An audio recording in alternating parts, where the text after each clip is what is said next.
I think we checked that box. Now we're going to go to the back line, which unfortunately is a little decimated in the center back role. You knew Walker Zimmerman was going to be a lock, right? Dest and I think Anthony Robinson on the right and Jedi left. Robinson. Yeah, Jedi and those were locks, right? Yeah, those are all kind of locks, right? So the big question is, you know, we saw a lot of Aaron Long. Was he going to cut it? Was it Tim Ream ended up making it as well as Aaron Long, Vickers, and who else am I leaving out of the back? So they got Joe Scally. Yeah, I like that. That's a good pick in my mind. Shaq Moore, DeAndre Yedlin are the other defenders on the plane. Yeah, you had to bring Yedlin. He's one of our only veterans, right? Yep. Yedlin's an automatic. But, I mean, obviously. Why is Long coming? Long's going to be the starter. No, he's not. Yes, he is. Ream is going to be next to Zimmerman to start. Really? I agree with you. I think that's probably what's going to happen. But it's going to be Des, Ream. The problem with Ream is that he likes to play this high line, and Ream's 35 years old. And again, and this is my my rant, if you will, right? If you are Greg Berhalter, right, and you are going to ultimately make the decision to bring Long and Ream as your options, right?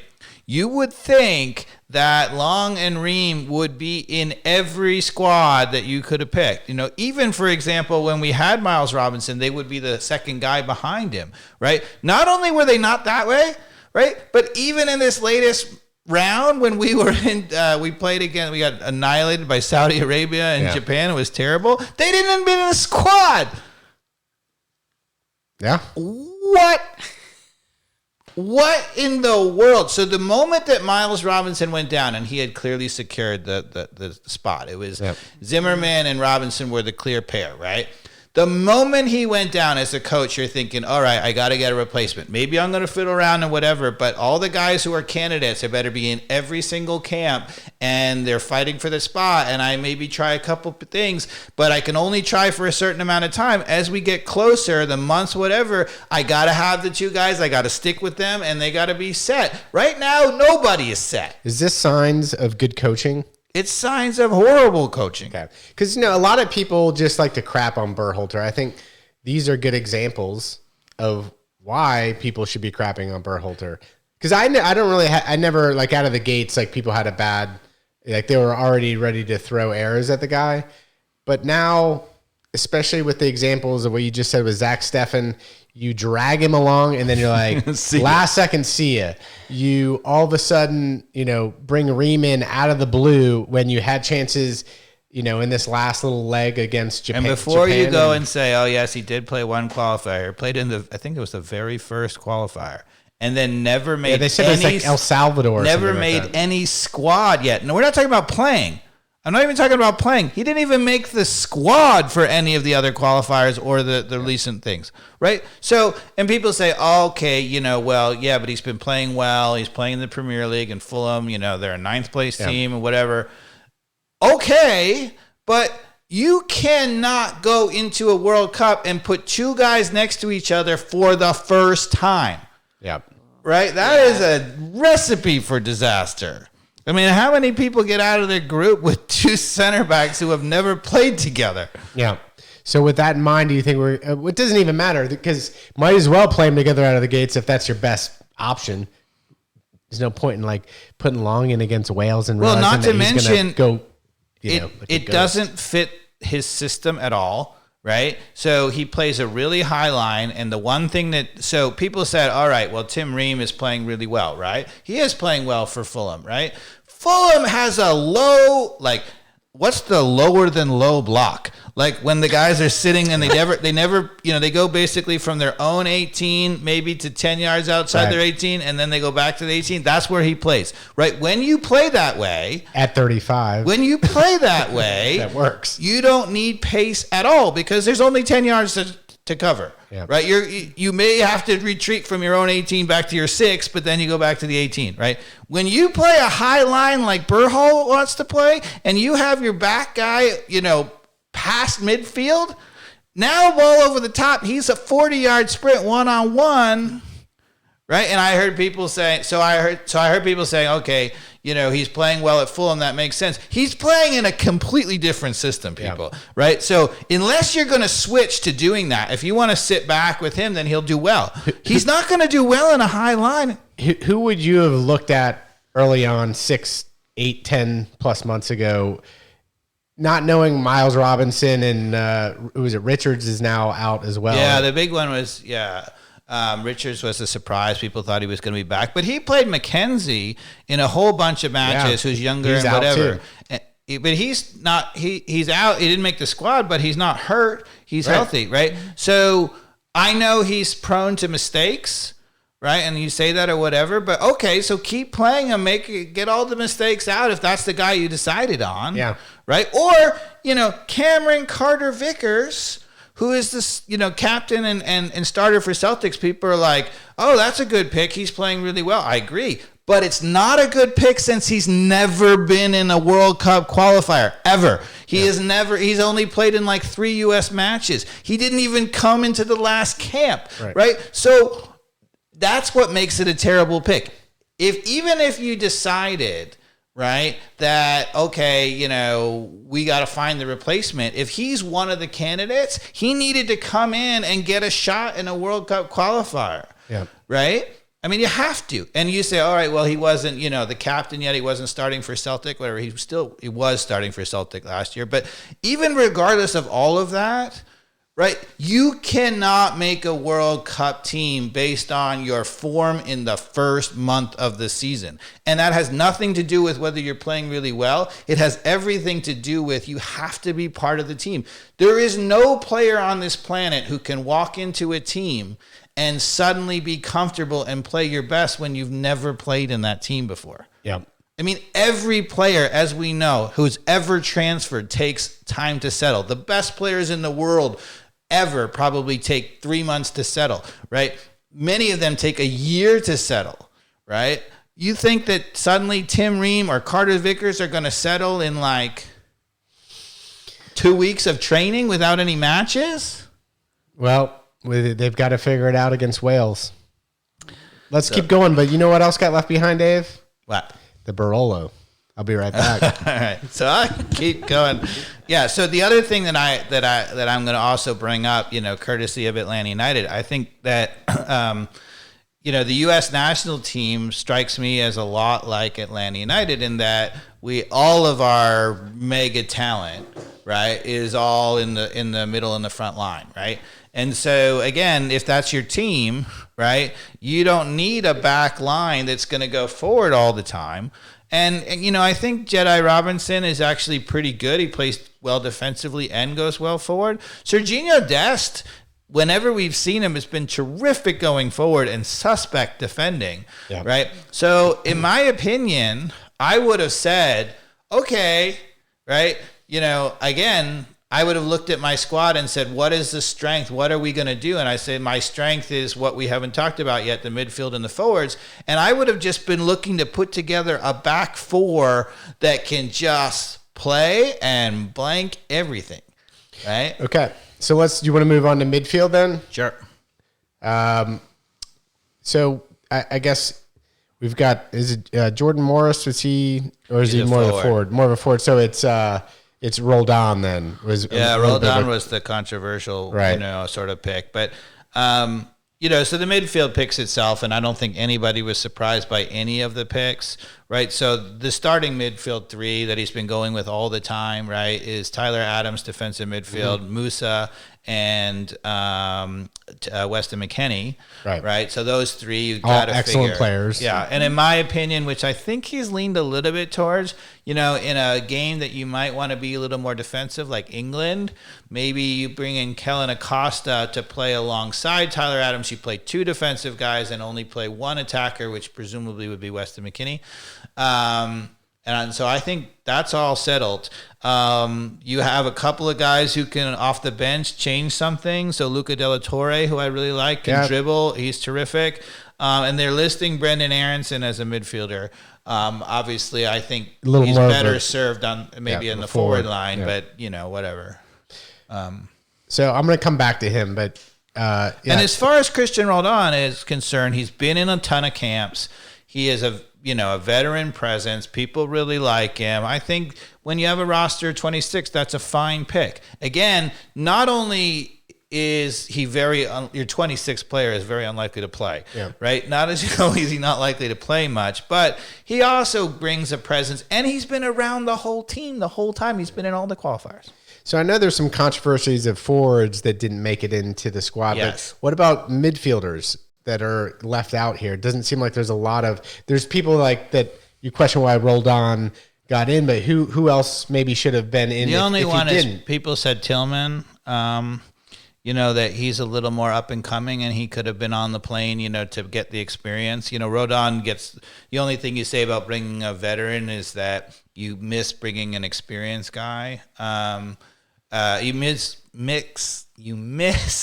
bringing on a guy for experience, and so you're building for the future. 2026. But if you look at our team is so young, right? We're already bringing a team that you figure is being played in this World Cup in order to be awesome in 4 years. So I don't have any problem. Right. So let Tillman, if he develops and he's ready, then he'll be the guy who gets his experience in that World Cup. I agree. Okay. I'm cool with that.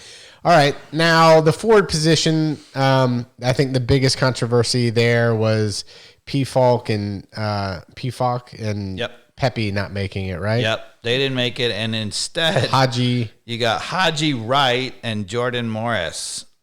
Also Jesus Ferreira, but Jesus Ferreira has been in, a bunch of the teams. Josh Sargent makes it. So Haji Wright's been playing really well. He's playing for a Turkish team, correct? And he's scored 9 goals in the last 11 games, but again, hasn't been a part of the process. Yeah, this is what's so nuts. People are like, Haji Wright clearly got picked over P-Funk at the end, right? Haji Wright's a little bit different. He's, I guess, a little more pacey, and he's big too, but he also can score in the end. He's the kind of guy who can really score goals and might be great off the bench for 10 minutes. So I'm like, great, brilliant. People are saying this kind of a sleeper, brilliant pick. The only reason why it's not a brilliant sleeper pick is Haji Wright in the last calendar year is one of the leading scorers in all of Turkey. He scored like 20-something goals in the last the last physical year before now, right?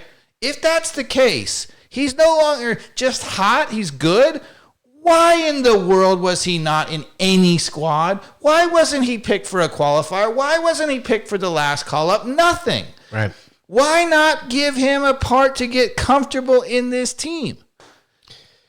Why now? And you might say, sometimes a team picks somebody, a guy who was out of nowhere and suddenly gets hot and scores, starts in the Premier League and suddenly scoring all the time, and you bring him, okay. But this guy has been hot for a year and still not making the squad. Ricardo Pepe's gone cold, if I'm not mistaken. Yeah, because he's not great. Yeah, and he had a good little run, and so I'm not too disappointed Pepe didn't make it. He played his part in getting us, some wins. I think in the which Mexican game was that he came in and scored a couple goals or whatever cup that was. He scored like 3 goals in 2 games at one point. So he had a hot little run there, but since then he's really, tried to prove himself internationally and is fallen a little bit flat from what I'm hearing. Right. He hasn't done anything. He's not playing anymore. So the people are saying, why isn't Pepe there? I understand why he's not there. But yeah, the Haji thing and him already having a resume that's been building up for over 12 months and Greg not recognizing that and bringing him into the squad to be a part of it makes That's no what sense. I'm saying. I have no problem with Haji Wright being on the plane if he's that good. But if he's that good and he's been that good for a year, why not be part of the team? And another player is Pfalk, right? Yeah, Pfalk's been hot too. He's been hot too. And then you've got Jordan Morris, which in my mind is a tier below both of those. I'm a huge Jordan Morris fan, by the way. He was amazing until the first and then second ACL. 2 injuries. So that's why I'm rooting for him. But why are you bringing a guy that statistically 2 ACL injuries? It is moronic. And he's not really scoring in Seattle either. Like I said, I am a fan of Jordan Morris because he has gone through so much. But we just mentioned 2 players that clearly should be a part of this team, or one of them should be a part of the team in my mind. If you have to pick, right? Jordan Morris out, one of those 2 in. And here's Pepe is not in my conversation at all. But here's my other rant. and that so Berhalter's been busy ramming a square peg into a round hole, right? We have known for how long, certainly the entire qualifying process, and probably at least a good 6 months before that, that the U.S. has an amazing attack and no recognizable striker. Okay. Right. So, I mean, the guys who are amazing, Gio Reyna, right? Tim Weah, right? Pulisic, right? I mean, Aronson, right? All of these guys, amazing forwards, playing at really good clubs, legit, right? The only thing is none of them are recognizable, number 9, classic forward, blah, blah, blah, right? So what he's been doing is continually rotating and ramming a square peg into a round hole, okay? So the same thing happened to the coach who I consider to be probably the best coach in the world, right, at Man City, Guardiola. Everybody said he needed a recognizable number 9. He went after Kane from Tottenham, and he didn't get him last year. And everybody said, look, their season's going to be shot. They can't, whatever. They were the leading scorer in the Premier League last year by a mile. Right? With no recognizable forward. All he did was say, look, we've got a million, not a million, I exaggerate, but he's got a whole bunch of players who can all create and score goals, and we don't really need a forward. We're just going to attack you in a different way. That looks, I don't know, like exactly like the U.S. We got Pulisic, we got Aronson, we got Weah, we got Gio Reyna, right? It looks like a bunch of guys who are more classic, playing in behind the 9, attacking players. Why not say, look, admit who we are, admit what we have, figure out a system where those guys can be playing together all the time, get them playing well together in qualifying, and stop slamming a terrible forward into that team just because you feel like we have to have a forward. Do you think that Josh Sargent should be on the squad? Given we just talked P-Falk and... if you're ramming a forward peg into a round hole, sure. Right now he looks like the best of them, right? He's scoring a lot in the championship. Yeah, he's scoring a little bit. I mean, in fairness to him, or in fairness to your maybe sighing, when he was in the Premier League, he couldn't score anything. Right. Now, he doesn't seem to be able to score for the U.S. men's national team either. Well, the team that he was playing for, not the U.S. national team, but when he was playing for Norwich, right? I mean, we said the same thing last week about Almiron, right? That when Newcastle was just sitting back, he never scored. I agree. Like, Josh Sargent seems to be playing hard, but out of his best role at Norwich City, which is why he just didn't get the numbers. But. Well, I would argue that as soon as Norwich City got relegated and they're playing at a lower level, and they're no longer just sitting back in a super low block, and he actually has support, he started scoring again. So all that says is that you can say... The classic thing is to want to say he can only score at a lower level against lower defenders. I don't think that's ever true. And I don't really think that the defenders in the Premier League are so much better than the Championship. I mean, they're better, but not so much. I think a guy who drops down and starts scoring, it's usually because now his team is playing on the front foot and he's getting more chances. And, the classic example of this, people said this for years, that Vardy would never be able to score because he was a championship scorer, but he was on a good team finally in the Premier League, and he can score all kinds of goals, right? Yeah. So, same with Bamford. I feel like Sargent can score. Yeah. I mean, Bamford's a class. I mean, he's been cold lately, but he obviously was hot when Bielsa got him up to the Premier League. I mean, that was a guy nobody had confidence in. But when you set the system up to make that guy succeed, right, boom, there you go. All right. So I don't have a problem with Sargent. In fact, I would say of all the players, if you're going to force someone to play, I mean, so it seems like with this system that Berhalter is going to force a forward to play. So he's got a choice between Sargent and Ferreira, presumably as the two starters.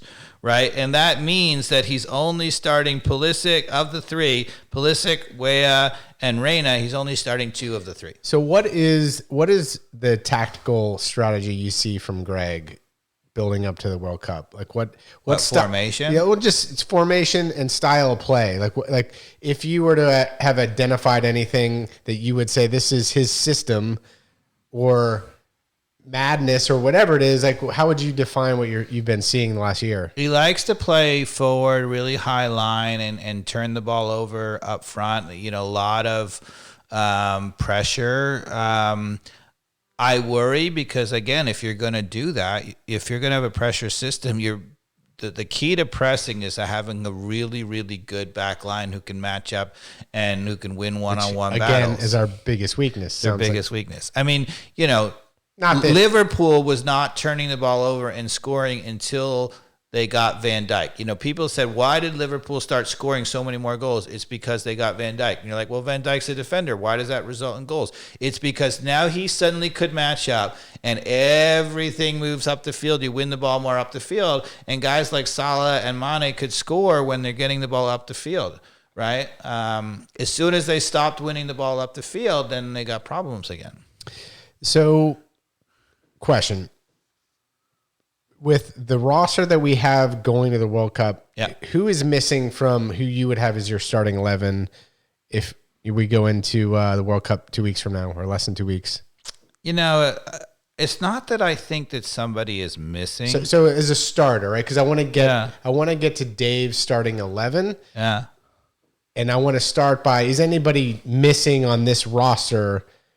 Looking back at the last year and the resume of people like Pfalk and whomever, that you would say, yeah, that guy'd be absolutely coming with me right now. I probably would have brought Pfalk because he's proven on this team as a last 10-minute guy that he can do it. But I don't really think the roster is so bad in terms of who I would have not or would have included or not included.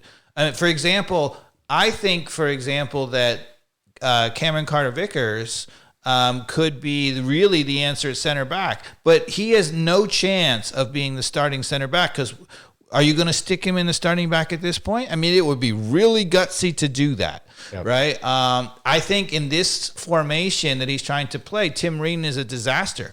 And Carter Vickers has a lot of pace and maybe has a chance to do better in that. But he's not going to be the starter, so that's my problem. Folks, if at some point Ream starts getting beaten over the top, I wonder if Dave's prediction comes true here. We'll see Vickers come in. A number of people a day late, $1 short said to me that, I was, listening and I heard some people saying that, the thing about Tim Ream is he's 35 years old. He's been relegated and promoted and, he's a veteran presence. If we give up a bad goal, then, he could really calm the team. And I said, yeah, but it's probably him who just gave up the bad goal. Right? So if he wasn't in the team to begin with, you wouldn't need him to calm the team down. Yeah.